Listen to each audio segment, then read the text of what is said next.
Blog সবাই আমি চলে এসেছি মধুপুর।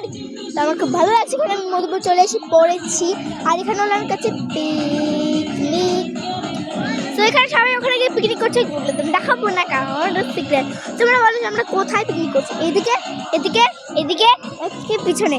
তো আমি জানি না তোমরা কি গেস করতে পারবে কিনা, বাট আমার মনে হয় আমি আস্তে কথা বলবো, কারণ মানে জোরে কথা বলবো, কারণ এত গান বাজে চলছে। আর ভাই প্লিজ কাম, তো ওকে আমি হাই বলে দিচ্ছি, কারণ ভাইকে ভাই জানি হাই বল তাড়াতাড়ি আস্তে আস্তে।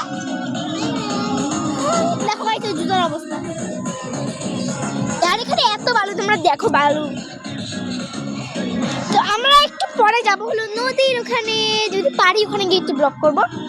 সো গাইস আমরা এসেছি মধুপুর পিকনিক করতে, তোমাদের লাস্টেই বলে দিয়েছি।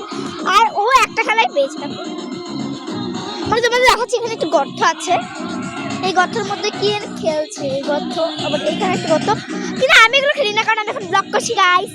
আর জানি না এগুলো যদি আমার স্যারম্যান দেয় কিন্তু শেষ। আর গাইস হলো অনেকেই ছোটো বাচ্চারা মিনি বাচ্চারা ব্লগ করে, কারণ ওদের স্যারম্যান থেকে কিছু বলে তাহলে আমাকে কেন বলবে। সো গাইস আজকে এই ভিডিও এটুকুই, খালি বলার ছিল যে মধুপুর চলে এসেছি, তাড়াতাড়ি কথা বলছি আজকে টাইমই দিই। সো গাইস আজকে এই ভিডিওটা এটুকুই, বাই।